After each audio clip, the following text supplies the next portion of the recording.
Assalamualaikum warahmatullahi wabarakatuh. Perkenalkan, nama saya Delima Nurjayati Fazrin dengan nomor NIM 11820600023. Saya dari angkatan 2018, jurusan Pendidikan Biologi, kelas 6A.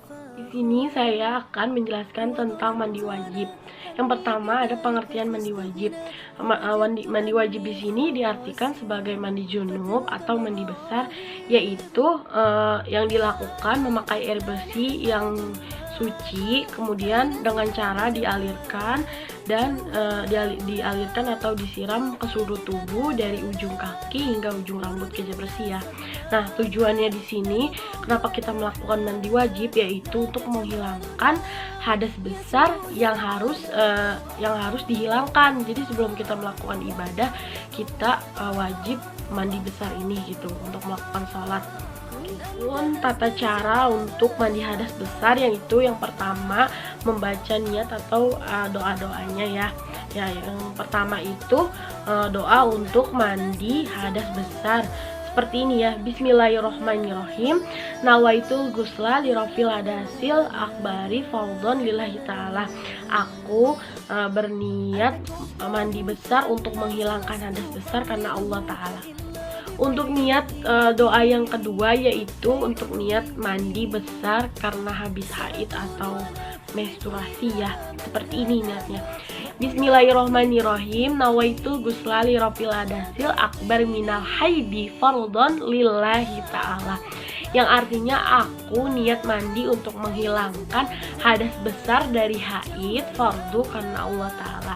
Dan yang ketiga, mandi besar kita habis nifas atau habis melahirkan ya. Seperti ini doanya. Bismillahirrohmanirrohim. Nawaitul gusla lirofil hadasil akbar minan nifasi fardhon lillahi ta'ala. Yang artinya aku niat mandi untuk menghilangkan hadas besar dari nifas fardu karena Allah Ta'ala. Tata cara yang kedua itu membersihkan telapak tangan 3 kali ya. Kemudian membersihkan kemaluan dan kotoran yang ada di sekitarnya sampai bersih dengan tangan kiri. Nah, lalu mencuci tangan sesudah membersihkan kemaluan dengan menggosokkan tangan ke tanah atau ke sabun. Terus berlanjut kita berwudu. Selanjutnya habis wudhu kita mengguyur air nih di kepala sebanyak 3 kali sampai ke pangkal rambut ya, ke sini ke pangkal rambut. Kemudian mencuci kepala bagian kanan dan kemudian ke bagian kiri, jadi kanan dulu terus baru kiri.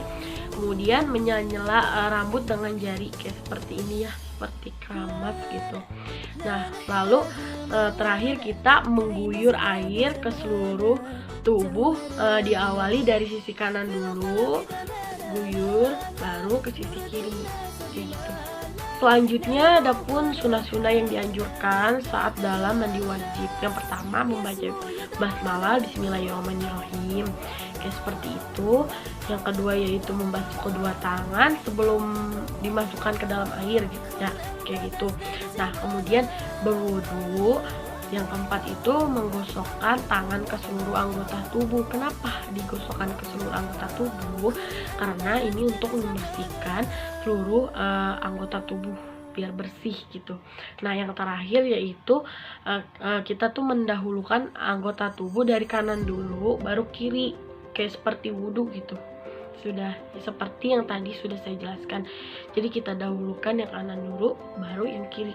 Hal yang harus kalian ketahui tentang yang diwajibkan untuk mandi wajib gitu. Yang pertama ada apa aja sih? Nah, di sini yang pertama itu karena bersetubuh baik keluar mani ataupun tidak bagi yang sudah bersuami istri. Yang kedua yaitu haid atau menstruasi. Itu udah pasti ya. Yang ketiga yaitu nifas. Nifas itu keluarnya darah dari rahim wanita setelah melahirkan. Yang keempat yaitu keluar mani dalam keadaan sadar ataupun keadaan mimpi. Yang kelima yaitu meninggal dunia. Dan yang keenam yaitu masuk Islam. Dan kalian harus tahu hal-hal apa saja yang dilarang bagi orang yang berjunub. Nah, yang pertama itu sudah jelas tidak boleh sholat. Yang kedua, membaca Al-Quran. Yang ketiga, menyentuh atau mengangkat Al-Quran. Yang keempat, berdiam diri di masjid. Yang kelima, tawaf. Dan ini untuk para wanita ya, hal-hal yang dilarang bagi wanita yang sedang haid. Nah, yang pertama itu sama seperti tadi junub, gak jauh beda, yaitu sholat, tawaf, bersetubuh atau bersenang-senang dengan apa yang antara pusat dan lutut. Nah, itu bagi yang bersuami istri. Yang keempat yaitu menyentuh atau mengangkat Al-Quran. Dan yang kelima terakhir, berdiam diri di dalam masjid. Nah, di sini ada penyebab-penyebabnya mandi wajib. Jadi seseorang ini diharuskan mandi wajib jika yang pertama itu mengeluarkan air mani secara sengaja atau onani, ataupun tidak sengaja seperti mimpi basah. Nah, yang kedua, melakukan hubungan intim bagi yang suami istri. Yang ketiga, selesai haid atau menstruasi. Yang keempat, melahirkan atau wilada dan pasca melahirkan atau nifas. Yang kelima ini meninggal dunia yang bukan mati syahid ataupun mati di perjalanan. Yang terakhir yaitu seseorang yang baru masuk Islam atau mualaf. Oke, yang terakhir di sini ada rukun mandi wajib. Dan rukun mandi wajib ini ada 3. Nah, yang pertama itu niat, karena dari hadis Nabi bahwa sesungguhnya amal itu dilakukan dengan niat. Nah, dan juga membedakannya itu dari kayak kebiasaan, terus nggak ada yang dihafalkan gitu. Semua itu tepatnya ada di dalam kolbu, hati, kayak gitu. Nah, yang kedua yaitu membasuh seluruh tubuh, karena dalam firman Allah ini yang diartikan, jangan pula hampiri masjid sedang kamu dalam keadaan junub, terkecuali sekedar berlalu saja hingga kamu mandi. Di sini terdapat di Quran surat An-Nisa ayat 43. Dan hakikat mandi di sini adalah meratakan air ke seluruh tubuh. Dan yang terakhir ketiga yaitu mazhab Hanafi menambahkan rukun ketiga yaitu kita berkumur, menghisap air ke hidung, dan yang kedua sunnah menurut imam lainnya. Oke, terima kasih yang sudah menyimak atau yang sudah melihat. Semoga bermanfaat bagi kalian semua. Kurang lebihnya mohon dimaafkan karena saya juga masih belajar. Oke, terima kasih semuanya. Wassalamualaikum warahmatullahi wabarakatuh.